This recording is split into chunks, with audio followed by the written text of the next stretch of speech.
Ready? Okay, countdown. 3, 2, 1, bungee. Go.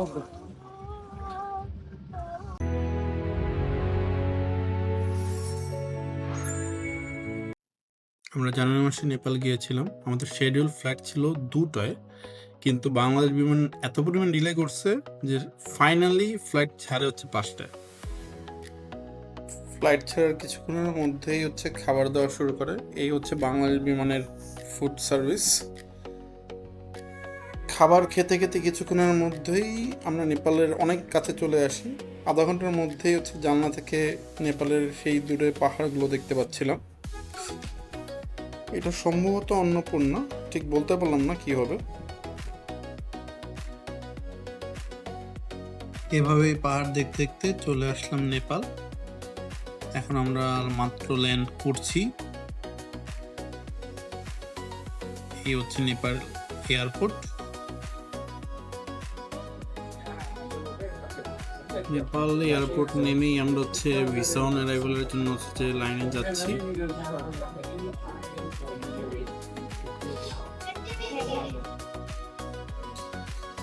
যেহেতু আমাদের তাড়া আছে, তাই আমরা নেমেই হচ্ছে একটা ট্যাক্সি নিয়ে নিই যাতে দ্রুত বাস ধরতে পারি। আমাদের হাতে আসার আধা ঘন্টা কোনো না কোনোভাবে বাসটা ধরতে হবে। আমরা বাস স্ট্যান্ডে ঠিক ৫ মিনিট আগে পৌঁছে যাই। বাস স্ট্যান্ডে এসে আমরা এই স্ন্যাকের দোকান থেকে কিছু স্ন্যাক্স কিনে নেওয়ার জন্য ঢুকেছি। আমরা একটা চিপস আর হচ্ছে নাটস নিয়ে নিই। এই হচ্ছে আমাদের বাস, সুইফট হলিডেসের। আমরা এটার টিকিট অনলাইনে কেটেছিলাম। এই বাসটা বেশ লাক্সারিয়াস, ভিতরে অনেক স্পেস আছে এবং সিটগুলো খুবই কমফোর্ট। বাস চলা শুরু হলো। আমরা হচ্ছে কাঠমান্ডু থেকে পোখারার উদ্দেশ্যে রওনা দিলাম।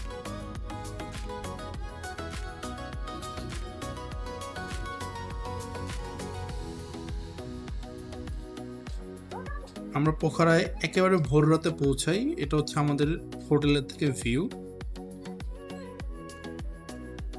আমরা হালকা বিশ্রাম নিয়ে হোটেলের আশপাশটা ঘুরে দেখতেছিলাম। আমাদের হোটেলের ঠিক পাশেই ছিল এই ফেওয়ালেক।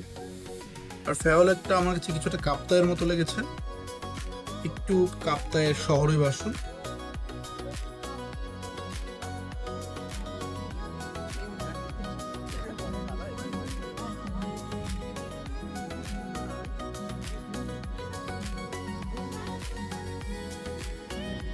আমরা আজকে এসেছি ফেওয়ালেকে। ফেওয়ালেক পোখারার একটা খুবই সুন্দর একটা জায়গা, এবং পোখারা মানে সিটি ভিউ এর মধ্যে সব থেকে সুন্দর জায়গাটা হচ্ছে আমাদের ফেওয়ালেক। এই সাইডে চারপাশ দিয়ে যদি দেখাই তাহলে হচ্ছে সুন্দর একটা রিসর্টের একটা ভিউ পাওয়া যায়। আর এই একদম দূরে কিছু পাহাড় দেখা যাচ্ছে। আর এই মাঝখান দিয়ে একটা সাদা পিকের মতো একটু আগে দেখা যাচ্ছিল, যেটাকে আমার হাজবেন্ড ক্লেম করছিল যে ওটা Everest. I don't know if it's Everest or not, but Annapurna, ওটা Everest. Okay whatever it is, কোনো একটা পিক দেখা যাচ্ছিল, ওই যে এখনো দেখা যাচ্ছে, জুম করলে হয়তো দেখা যাবে ভালো করে। আচ্ছা, আর একদম ওপর থেকে দেখা যাচ্ছে যে মানুষজন প্যারাগ্লাইডিং করতেছে। এখানে ভিউটা কিন্তু খুবই অসাধারণ, যেটা ক্যামেরা এটার উপর জাস্টিস করতে পারতেছে না? হ্যাঁ, বাট ইভেন দো ক্যামেরাতেও যথেষ্ট ভালো লাগছে, বাট এটা বাস্তবে দেখতে খুবই সারিয়াল দেখতে। আর লেকের পানিটা খুবই ঠান্ডা, কিন্তু ওপরে এত রোদ, মানে পানিতে হাত দিলে একদম মনে হচ্ছে যে পুরো একদম পানিটা বোন পর্যন্ত চলে যাচ্ছে। আর এই জিনিসটা ফার্স্টে দেখতে মনে হবে অনেক রিস্কি, আমাদের দুজনেরও মনে হয়েছিল যে অনেক রিস্কি, হয়তো উল্টা যাবে আর সামথিং, বাট এটা কিন্তু আমার কাছে মানে এখনো যদিও আমরা গতকালকেই নেপালে এসেছি, এবং এই অ্যাক্টিভিটিটা করার পর অ্যাকচুয়ালি খুবই ভালো লাগতেছে, এবং আমার কাছে মনে হয়েছে যে হ্যাঁ, এটা একটা money worthy activity. Okay, so for the last time the views. Pokhara এখন নিউ ইয়ার চলছে, তো নিউ ইয়ার উপলক্ষে ওরা ছাতা দিয়ে চারদিকে এভাবে সাজিয়েছে। এছাড়াও এখানে কিছু ছোট ছোট মিউজিক ফেস্টিভ্যাল এবং হচ্ছে নৃত্যানুষ্ঠান হচ্ছে।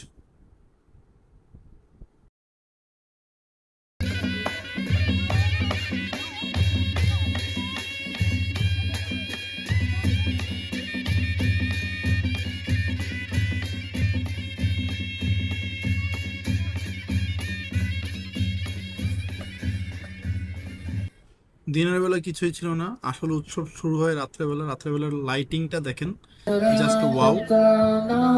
তো রাত্রেবেলা হচ্ছে আমরা ঘুরতে বের হয়ে পড়ি। এইটা হচ্ছে ফেওয়া লেকের ওয়াকওয়েটা, যেটা আমরা দিনের বেলায় দেখিয়েছিলাম।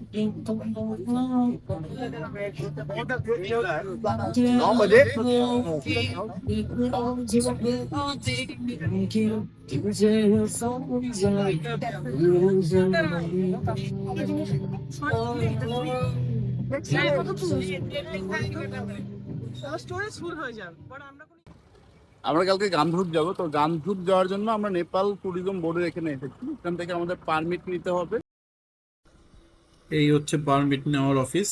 পারমিট নেওয়ার অফিসের ঠিক পাশেই একটা পুলিশ স্টেশন আছে। পারমিট অফিসের কাজ শেষ করে আমরা চলে আসি পিস প্যাগোডাতে। এই হচ্ছে পিস প্যাগোডা।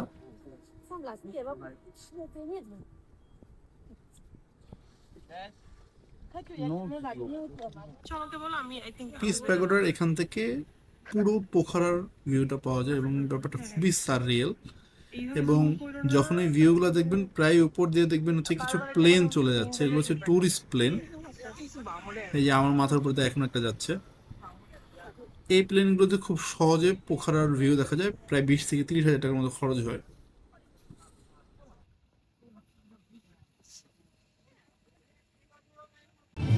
গতকাল আমরা নিউ ইয়ার ফেস্টিভ্যালে ফুললি হচ্ছে এক্সপ্লোর করতে পারিনি। আজকে আমরা হচ্ছে লাইটিং এবং আমাদের অনুষ্ঠান ফুললি এক্সপ্লোর করব।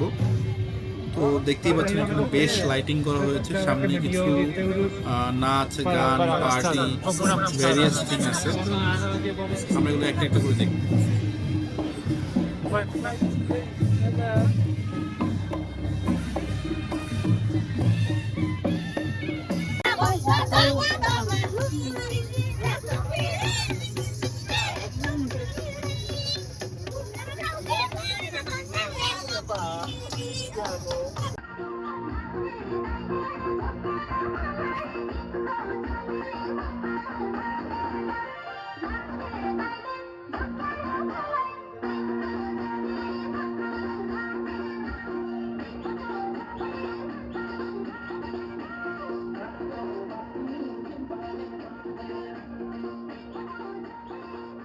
এরপরে আমার বউ পুরো একটা পাগলামি করতে আমাকে এই রাইডটাতে উঠায়।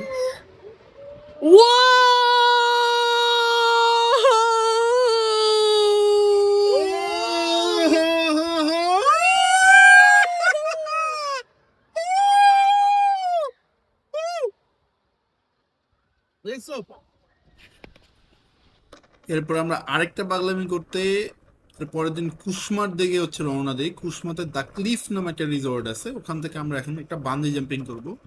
রাস্তায় যাওয়ার পথে জাস্ট ভিউটা দেখেন, ওই যে দূরে যে পাহাড়টা দেখতেছেন, এই পাহাড়টার নাম হচ্ছে ধলাগিরি পাহাড়। আমরা প্রথমে কুসমাতে গিয়ে জাম্প করব, দেন আমরা এই ধলাগিরি পাহাড়ে যাব।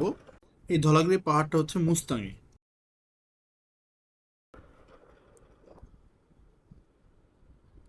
আমরা দ্য ক্লিফে চলে আসছি। এখান থেকে আমি একটু পরে লাফ দিব। জাস্ট প্লেসটা দেখেন।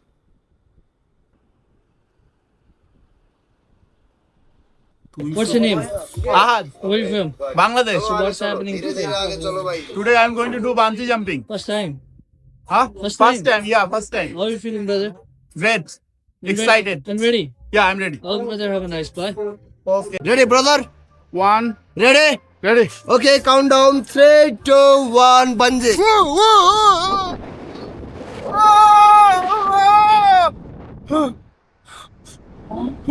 What? Yes! Oh! Oh! Oh! Oh! Yes! Allah! Allah! Allah! Allah! Allah!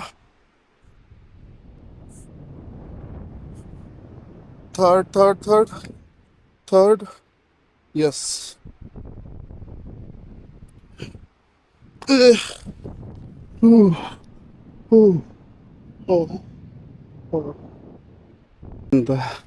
سبحانك إني كنت من الظالمين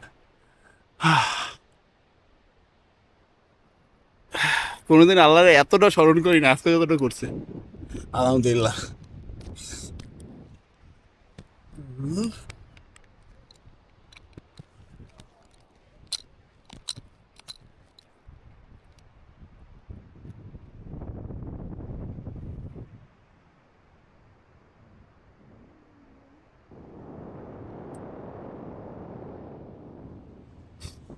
আলহামদুলিল্লাহ।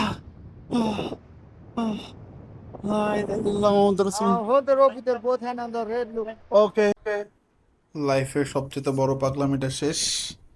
এবার আস্তে আস্তে উপরে উঠলাম। উপরে উঠে আমরা দ্য ক্লিফে আরেকটু কিছুক্ষণ ঘোরাঘুরি করলাম। জায়গাটা খুবই সুন্দর। আর এই ব্রিজটা খুব ছোট মনে হলো, এই ব্রিজটা আসলে অনেক বড়। দ্য ক্লিফে বাঞ্জি জাম্পিং এবং কিছুক্ষণ ঘোরা শেষে আমরা রওনা দিচ্ছি আমাদের ফাইনাল ডেস্টিনেশন মুস্তাংয়ের উদ্দেশ্যে। আর মুস্তাংয়ের উদ্দেশ্যে যাওয়ার পথে এই সুন্দর পাহাড়, আর দূরে দেখা যাচ্ছে ওই ধলাগিরি পাহাড়, যেটা রৌদ্রের আলোতে হালকা কমলা রং ধারণ করেছে। আর এই পাশে দেখা যাচ্ছে একটি পাহাড়ি নদী, এই নদীর নাম হচ্ছে থাকালি নদী। আর এই নেপালি গান লোকাল বাসে এই শুনতে শুনতে আমরা মুস্তাংয়ের উদ্দেশ্যে রওনা দিলাম। আমরা দ্বিতীয় পর্বে দেখাবো আমরা মুস্তাংয়ে কোথায় কোথায় ঘুরিয়ে বেড়েছি।